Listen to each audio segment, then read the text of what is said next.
شکر اس کی اللہ تبارک و تعالیٰ نے فرمایا تم اگر شکر کرو گے لئن شکرتم لازیدنکم، میں زیادہ دوں گا۔ صبر آسان ہے اور شکر مشکل ہے، صوفیہ نے فرمایا۔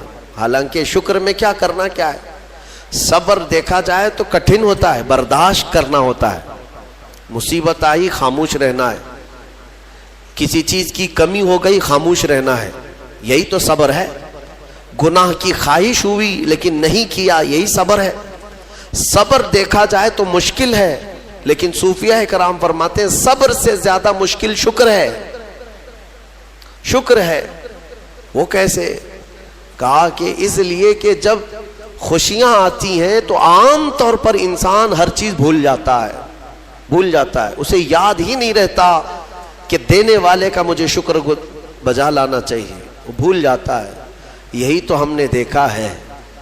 آپ تھوڑا سا تجزیہ کر کے دیکھ لیں اپنی زندگی میں، تھوڑا غور و فکر کر کے دیکھ لیں۔ ہمارے گھروں میں بھی جو کچھ بھی ایکٹیویٹیز ہوتی ہیں، جو معمولات چلتے ہیں، اگر گھر کے اندر کوئی مصیبت آئی تو آپ فاتحہ کروائیں گے، قرآن پڑھوائیں گے۔ میت ہو گئی تو کیا کریں گے؟ سب سے پہلے قرآن پڑھواتے ہیں۔ کسی کی بیماری ہو گئی، نزا کا وقت آیا، کسی کو بلایا، قرآن پڑھوا رہے ہیں۔ بہت سخت بیمار ہے، پانی پڑھ کر کے پھکوا رہے۔ یہ ساری مصیبتوں کے وقت آپ قرآن یا عبادت کی طرف جا رہے ہیں، سجدہ کر رہے ہیں۔ لیکن کبھی شادی ہو رہی ہے گھر میں، بچے کا عقیقہ ہو رہا ہے، ولیمہ ہے، منگنی ہے، ان سب مواقع پر جو خوشیوں کے ہیں، کب قرآن خوانی ہوتی ہے؟ کب قرآن پڑھا جاتا ہے؟ کیا رب ذوالجلال کی بارگاہ میں پہلے سے کوئی شکرانے کی محفل ہوتی ہے؟ بہت کم دیکھا گیا۔ موت پر، غم پر، بیماری پر دعائیں مانگی تو ضرور جاتی ہیں، قرآن پڑھا تو جاتا ہے، لیکن خوشیوں کے موقع پر بندہ بھول جاتا ہے۔ اسی لیے صوفیہ اکرام نے فرمایا شکر جو ہے یہ مشکل ہے، اور منافق شکر نہیں کر سکتا۔ یہ مومن کو عطا کی ہوئی نعمت ہے شکر کرنا۔ شکر کیسے کریں گے آپ؟ شکر کرنے کا، شکر کے بہت سارے طریقے ہیں۔ صرف یہ نہیں ہے کہ زبان سے کہہ دیا الحمدللہ، بلکہ تمہارے ہاتھ و پیر بھی شکر بجا لاتے ہیں، تمہاری زبان بھی اور تمہارا دل بھی۔ تینوں طریقے ہیں شکر کے۔ کسی کی زبان چلتی ہی نہیں تو کیا وہ شکر گزار نہیں ہے؟ لیکن اگر اللہ رب العزت کے حوالے اپنے آپ کو کر دیا، دل سے وہ کہتا ہے کہ مولا میرا کچھ نہیں، سب تیرا ہے، وہ دل سے کہہ رہا ہے، اس کے دل کا شکر ہے۔ وہ ہاتھ اور پیر اگر عبادت کے لیے اٹھاتا ہے تو یہ ہاتھوں اور پیروں کی طرف سے اللہ کا شکر ہے، اور پھر زبان سے اگر کہتا ہے تو یہ زبان کا شکر ہے۔ الحمدللہ۔ اور میرے عزیزوں، اللہ تبارک و تعالیٰ کو شکر ہی پسند ہے، اور شکر کا جو سب سے بہترین لفظ ہے وہ کیا ہے؟ شکر کرنے کا اللہ کا سب سے بہترین لفظ کیا ہے؟ الحمدللہ۔ یہی ہے نا؟ آپ کو عادت ڈالی گئی ہے کہ کسی نے بھی اگر آپ سے پوچھا کہ طبیعت کیسی ہے تو آپ کیا کہتے ہیں؟ الحمدللہ۔ چاہے سر درد ہو ہی رہا ہو لیکن آپ کہتے ہیں الحمدللہ۔ یہ شکر کرنے کا سب سے بہترین لفظ کیا ہے؟ الحمدللہ۔ اب میں آپ کو بتاتا ہوں یہ سب سے بہترین لفظ ہے، اسی لیے دیکھو کہ اللہ نے اپنی کتاب، آخری کتاب قرآن بھی اپنے حبیب پر اتارا تو اس کا سب سے پہلا ورڈ کیا رکھا؟ الحمدللہ۔ الحمدللہ سے پورا قرآن شروع ہوا۔ پھر تم اگر مولا کی بارگاہ میں عبادت کے لیے کھڑے ہوئے، نماز کے لیے رکعت باندھے، امام اگر کہیں سے جہر میں شروع کیا تو کہاں سے؟ نماز میں بھی اگر امام قرات شروع کرتا ہے تو کہاں سے شروع کرتا ہے؟ الحمدللہ سے ہی شروع کرے گا۔ میرے عزیزوں، اتنا ہی نہیں بلکہ روایتیں ملتی ہیں کہ آدم علیہ السلام کو جب پیدا کیا گیا اور ان کے جسم میں روح ڈالی گئی، آپ کو چھینک آئی، سب سے پہلے آپ کی زبان سے نکلا الحمدللہ۔ اس سے اندازہ کرو کہ میرا مولا شکر پسند کرتا ہے، شکر پسند کرتا ہے۔ اسی لیے 30 سے زیادہ مرتبہ تم سے پوچھ رہا ہے مولا کون کون سی نعمتوں کو جھٹلاؤ گے؟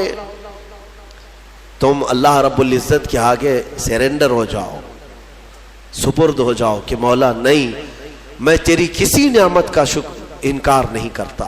تمہیں اندازہ بھی نہیں ہے تمہارے پاس نعمتیں کیا کیا مولا نے دیا ہے, تمہیں اندازہ بھی نہیں ہے. وَإِن تَعُدُّوا نِعْمَةَ اللَّهِ لَا تُحْصُوهَا, اللہ فرماتا ہے اگر تم گننا چاہو گے اللہ کی نعمتیں ہرگز گن نہیں سکو گے. کیسے گنیں گے؟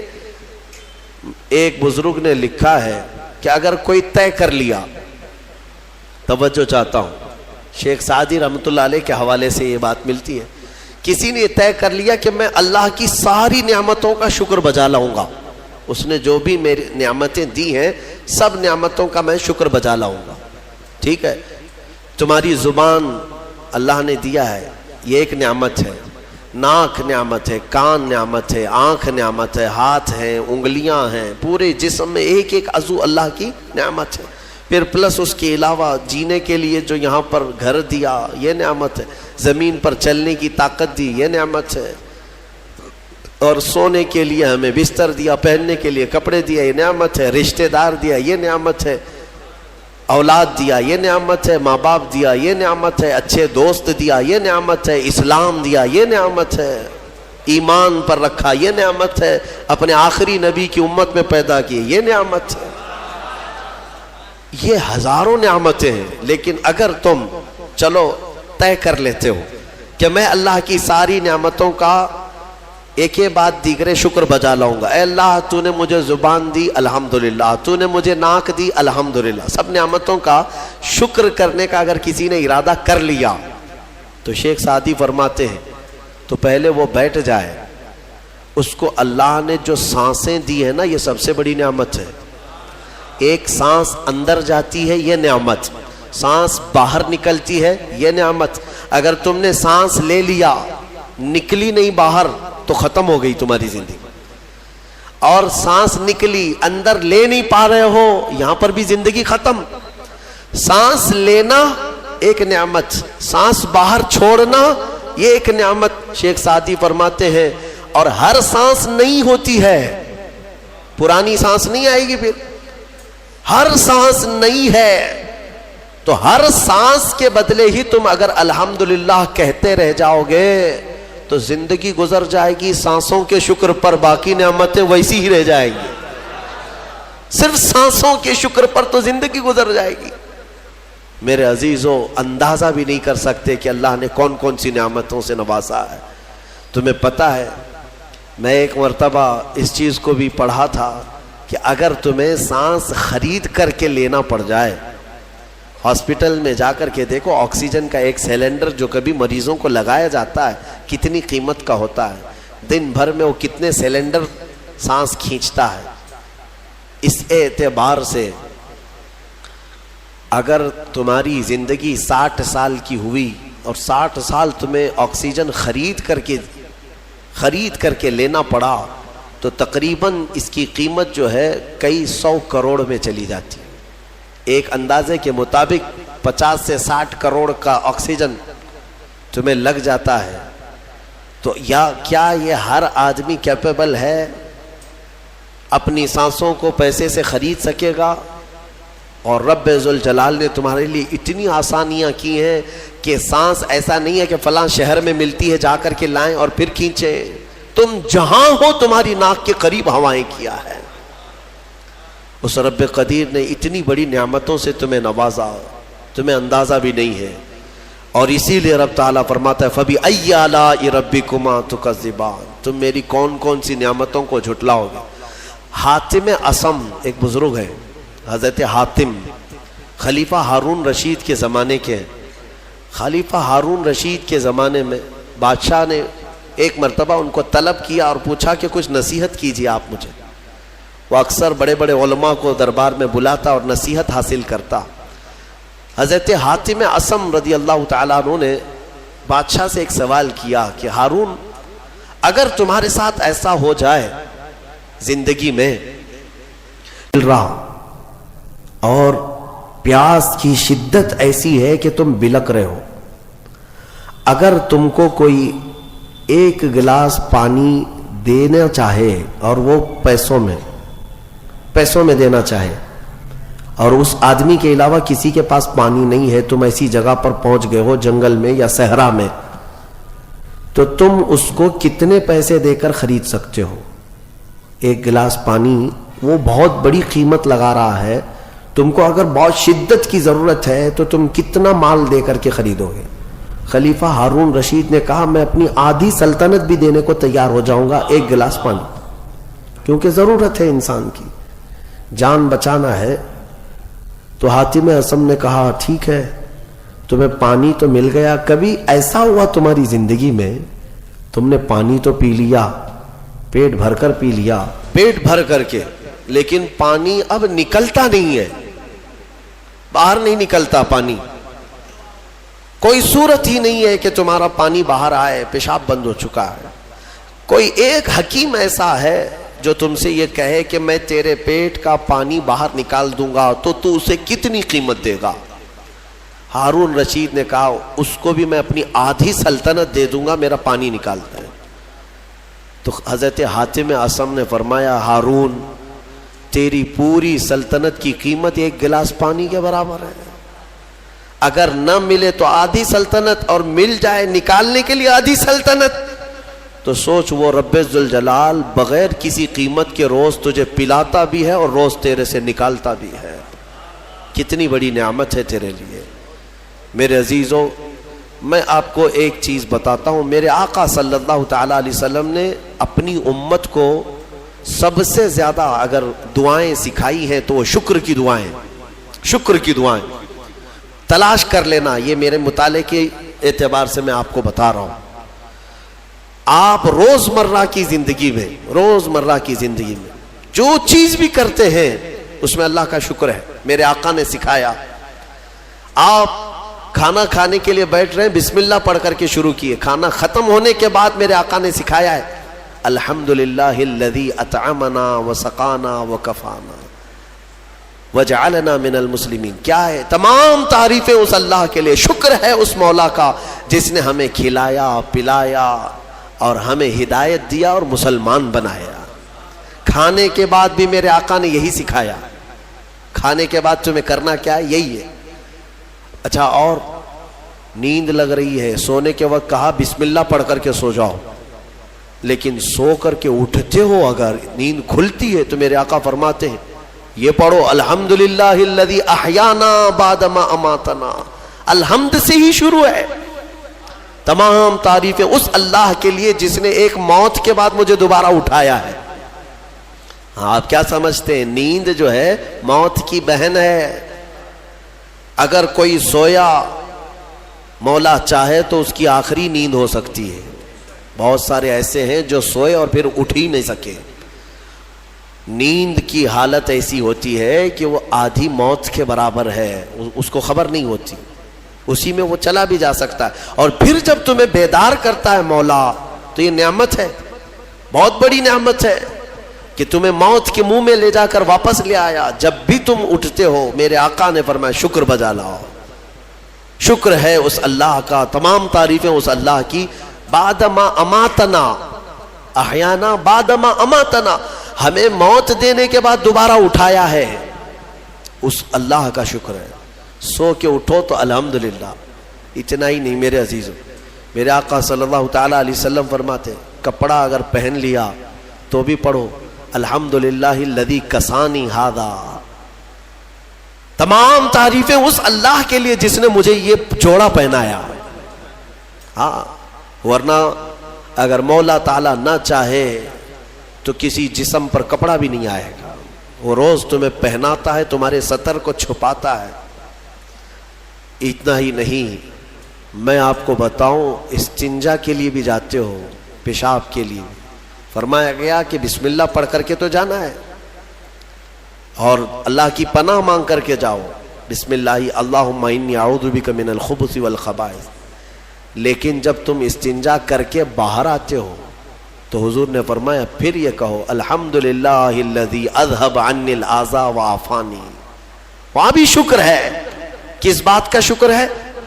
تمام تعریفیں اس اللہ کی، اس کا شکر ہے جس نے اذیت دینے والی، تکلیف دینے والی چیز کو میرے جسم سے دور کیا۔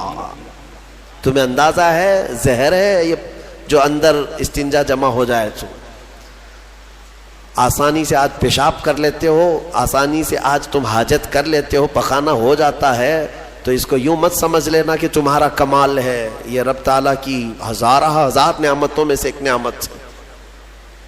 اگر پیشاب تمہارا رک گیا، کڈنی کام کرنا چھوڑ دیتی ہے، آج جاؤ ہاسپٹلوں میں دیکھو ڈائلیسس کی مشینوں پر کتنے مریض سوئے ہوئے ہیں۔ تمہیں پتہ ہے پیشاب اگر نہیں نکلتا تو آج کے زمانے میں نیا ایک علاج ہے، ڈاکٹرز کیا کرتے ہیں کہ پانی جو ہے یہ پیشاب پورا خون میں مل جاتا ہے اور زہر بنتا ہے جسم میں۔ اگر ایک دن پیشاب نہیں ہوا تو پانی تمہارا جسم میں بھر جائے گا، اسی کو کریٹینن کا لیول بڑھنا کہتے ہیں، زہر بھر جاتا ہے۔ اب اس کو نکالے کیسے؟ باہر آتا نہیں، باہر آتا نہیں۔ ڈاکٹر اس کے لیے ڈائلیسس کی مشین اس کو لٹاتے ہیں، کیا کرتے ہیں بڑی موٹی موٹی 2 سوئیاں یہاں حلق میں ڈالتے ہیں گردن کے پاس، یا پھر ہاتھ سے ایک پائپ جسم کا پورا خون نکالتا ہے اور مشین میں ڈالتا ہے، اور مشین فلٹر کرتی ہے، دوسرے پائپ سے فلٹر کیا ہوا خون اندر جاتا ہے، اور جو پانی ہے وہ مشین نکال کر کے باہر ایک ڈبے میں پھینکتی رہتی ہے۔ میرے عزیزوں، میں نے اپنی آنکھوں سے دیکھا ہے ایک بار ڈائلیسس کرنے کے لیے 4 گھنٹے لگتے ہیں، 4 گھنٹے لگتے ہیں، اور کئی مریض ایسے ہیں جن کو ہفتے میں 3 مرتبہ یہ کرنا پڑتا ہے، اور ڈاکٹر ان کو ایک بوتل پانی دیتا ہے، لمیٹڈ پانی پینا، پورے 2 دن میں 1 لیٹر سے زیادہ پانی مت پیو۔ اللہ چاہ کر کے وہ پانی نہیں پی پاتے، چمچ سے پانی پیتے ہیں، ڈھکن سے پانی پیتے ہیں کہ زیادہ ہو گیا تو جسم میں نکلنے کی جگہ نہیں ہے۔ خیر یہ تو ڈاکٹرز نے پیشاب نکالنے کے طریقے تو اپنا لیے میرے عزیزوں، لیکن اگر پخانہ نہیں نکلا تو اب تک اس کے علاج بھی نہیں ملتے۔ کھا لیا آپ نے، اگر یہ غلاظت نہیں نکل پائی تمہارے اندر تو پورے جسم میں یہ زہر بن کر کے پھیل جائے گا، موت کا سبب بن جاتا ہے۔ جب ہم بیت الخلاء میں جاتے ہیں اور پیشاب پاخانہ کر کے نکلتے ہیں تو تمہیں کیا لگتا ہے میرے عزیزو؟ یہ اللہ کی ہزارہ نعمتوں میں سے ایک نعمت ہے کہ اذیت دینے والی چیز کو اس نے ہمارے جسم سے ہٹایا ہے۔ اسی لیے مولا فرماتا ہے فَبِأَيِّ آلَاءِ رَبِّكُمَا تُكَذِّبَانِ، تم میری کون کون سی نعمتوں کو جھٹلاؤ گے؟ اچھا یہ تو نکلنے والی بات میں نے کیا نا، نکلنے والی بات، لیکن تمہیں پتا ہے تمہیں اگر کھانے کے لیے بھوک نہ لگے تو کچھ نہیں کر سکو گے۔ کھانے کی خواہش ہونا یہ اللہ کی نعمت ہے، بھوک لگنا یہ اللہ کی نعمت ہے۔ اچھا یہ بھی میں آپ کو بتا دوں، بھوک لگتی نہیں ہے کسی کو تو یہ مصیبت ہے، کھا ہی نہیں سکتا، بغیر بھوک کے وہ اندر لے بھی نہیں سکتا لقمہ۔ یہ رب تبارک و تعالیٰ کی طرف سے نظام رکھا گیا ہے، وہ بھوک لگتی ہے وہ کھاتا ہے۔ اور ایک بات میں بتا دوں، ایک بڑی بیماری ہے دنیا کی، بھوک تو بہت لگتی ہے، آدمی کھائے جاتا ہے لیکن پیٹ بھرتا نہیں، سیرابی نہیں ہوتی، شکم سیر نہیں ہوتا۔ یہ بیماری ہے ہیضے کی بیماری۔ اس بیماری میں حجاج بن یوسف مر گیا، ہاں بڑا گورنر تھا، جانتے ہیں بھوک اتنی لگتی تھی اس کو کہ ایک مرتبہ ایک گائے پوری ذبح کر کے بھون کر کے اس کو کھلائی گئی، پیٹ نہیں بھرا، خواہش ابھی بھی باقی ہے، بھوک ابھی بھی ہے، اور کچھ کھلا دو اور کچھ کھلا دو۔ اس کو پھر انڈے کھلائے گئے، مرغیاں کھلائی گئی، اتنا کھلایا گیا کہ پیٹ پھٹ گیا، پیٹ پھٹ گیا اور زہریلا ہو گیا۔ آپ کو کیا میں بتاؤں، پیٹ 4 لقمے کھانے کے بعد، کسی کو 10 لقمے کھانے کے بعد ایسا لگتا ہے نا پیٹ بھر گیا، الحمدللہ پیٹ بھر گیا ہے۔ یہ جو شکم سیر آپ کو لگتا ہے یہ اللہ کی نعمت ہے۔ کچھ لوگوں کو یہ بیماری ہے کہ تم ان کو 4 کلو بھی اندر کچھ ڈال دو تو یہاں کی جو چاہت ہے وہ نہیں جائے گی، ہاں خواہش نہیں ختم ہوگی۔ اسی طرح پیاس لگنا اللہ کی نعمت ہے، اور پیاس کا بجھ جانا یہ بھی نعمت ہے۔ سکرات کے وقت میں فرمایا گیا اگر ایک ندی پانی بھی اس کو پلایا جائے تو یہ حلق نہیں سوکھے گا, پیاس باقی رہے گی, اور پانی اور پانی اور پانی.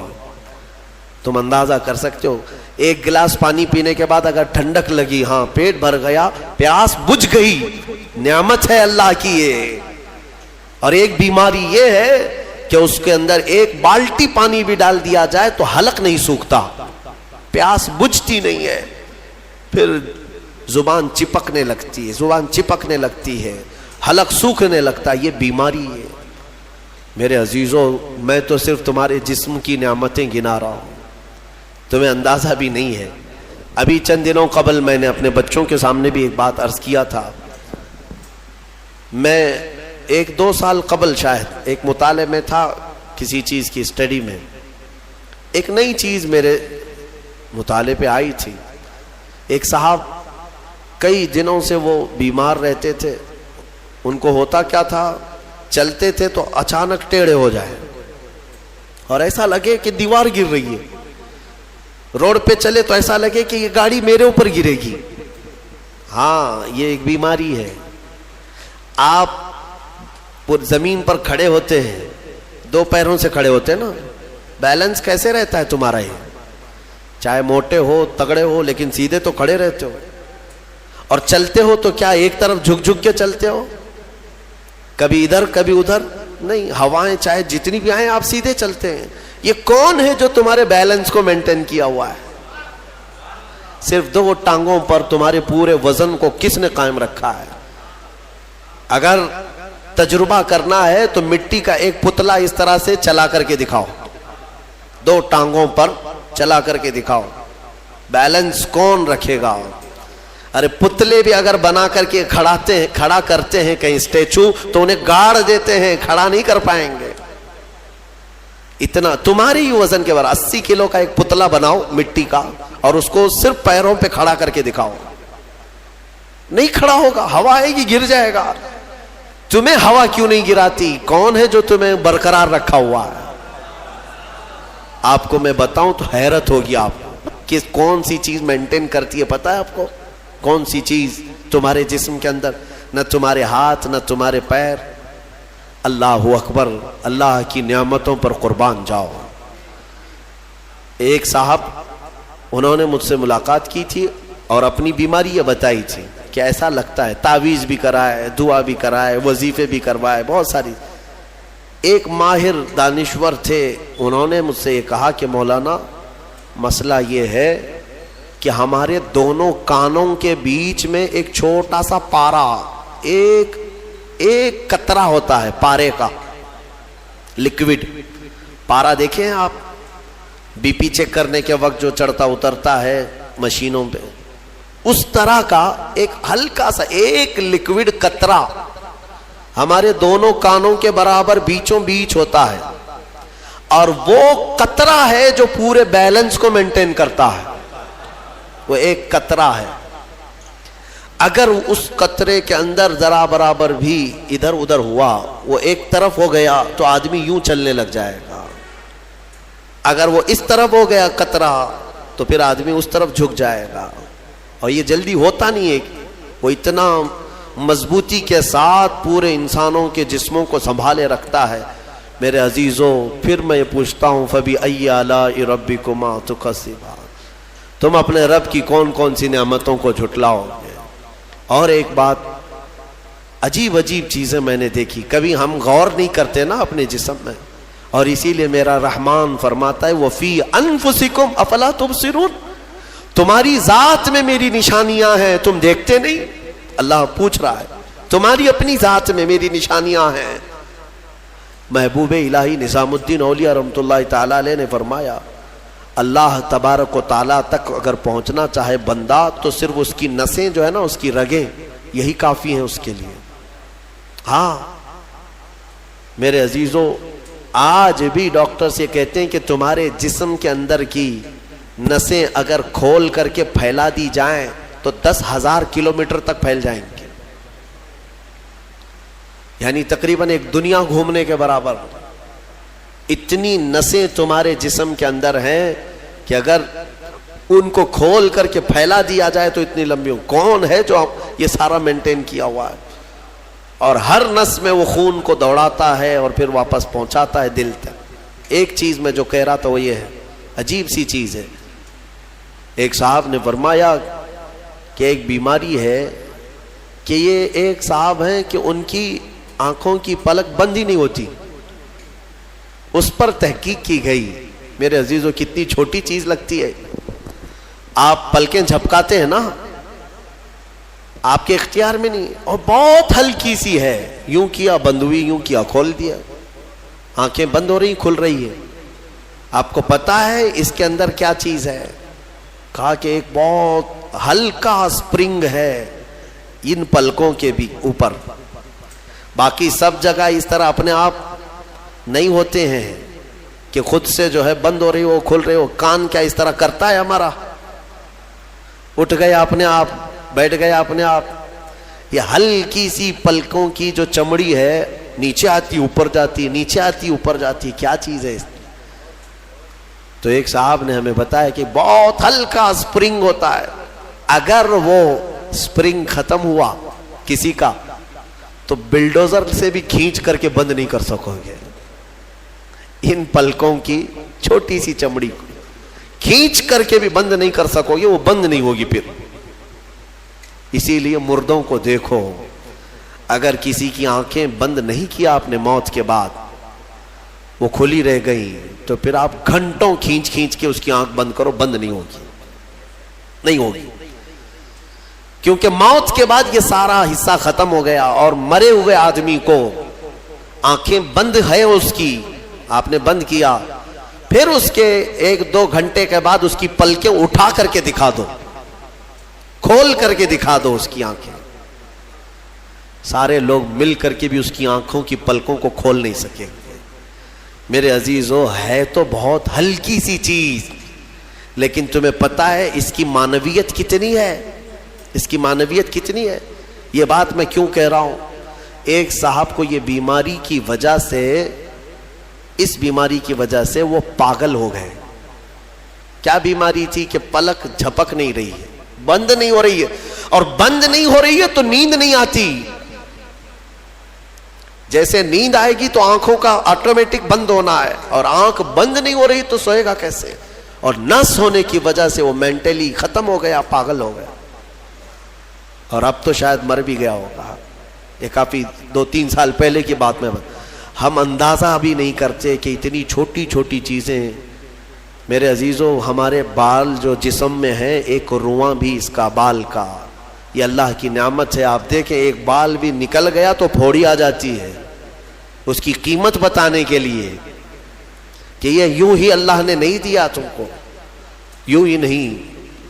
ایک خاتون کو میں نے دیکھا تھا، چھوٹی سی لڑکی تھی، وہ اس کے صرف یہ آنکھوں کے اوپر کی بھویں نہیں تھی اور بال کچھ بھی نہیں تھے، جس کی وجہ سے وہ اتنی ڈراؤنی لگتی تھی کہ بچے دیکھ کر کے بھاگ جاتے تھے. صرف یہ آنکھوں کے بال نہیں تھے اور وہ چہرہ چھپائے رہتی. بہت بڑی ٹیلنٹڈ بچی، پڑھنے میں لکھنے میں ساری چیزوں میں بہت اچھی، لیکن اس کی وجہ سے وہ چہرہ چھپائی رہتی. اس دن مجھے محسوس ہوا کہ اگر ایک بھی چیز ہماری ادھر ادھر ہو جائے تو انسان کا سارا جمال ختم ہو جاتا ہے. اسی لیے میرے عزیزو، اللہ نے جو چیزیں تمہارے پاس آج دی ہیں، شکر بجا لاؤ، اللہ کا شکر بجا لاؤ. اور سورہ رحمان آج تم نے سنا ہے، بار بار مولا کی بارگاہ میں عرض کرو، مولا ہم تیری کسی نعمت کو نہیں جھٹلاتے، ہر نعمت پر تیرا